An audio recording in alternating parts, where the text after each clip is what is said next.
জেলা আইনি পরিষেবা কর্তৃপক্ষের উদ্যোগে আলিপুরদুয়ার মহিলা মহাবিদ্যালয়ে মঙ্গলবার দুপুর 12:30 নাগাদ আয়োজিত হল আইনি সহায়তা এক সচেতনতা শিবির।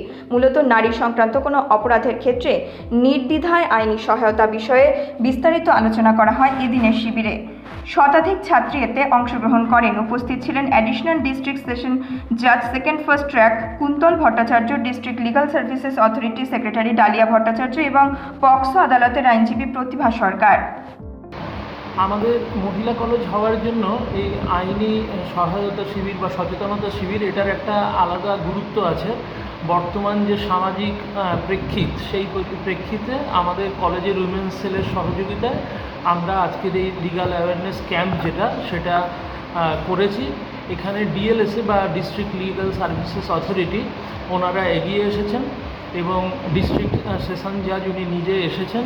ডিএলএসএর সেক্রেটারি যিনি একজন অ্যাডিশনাল সেশন জাজ তিনিও এসেছেন।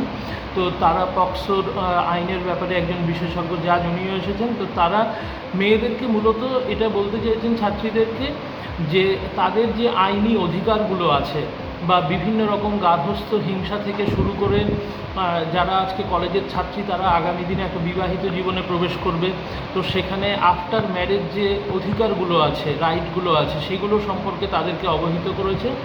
আর সামাজিকভাবে সম্মান নিয়ে সমাজে বেঁচে থাকতে গেলে মানুষের যে অধিকারগুলো আছে সেই আইনি অধিকারগুলো এবং সেগুলো মানে মহিলাদের জন্য সবসময় একেবারে বিনামূল্যেও পাওয়া যায়, ডিএলএসের পক্ষ থেকে সেটা দেওয়া হয়। এই বিষয়গুলো কিন্তু ছাত্রীদেরকে তারা অবহিত করেছেন যাতে তারা একটা সুস্থ সামাজিক জীবন বাঁচতে পারে। আমরা মেয়েরা অনেক সময় আমাদের সাথে অনেক কিছু আর কি খারাপ ঘটনা বা খারাপ কিছু হয়ে থাকে, কিন্তু আমরা লোক লজ্জার ভয়ে বা বাড়িতে মা বাবাকে আমরা বলতে পারি না। তারপরে আমরা আর কি মানে খুব ভীতু হয়ে থাকি আর কি। কিন্তু আজকে এই সেশনটা করে আর কি অনেক ভালো লাগলো।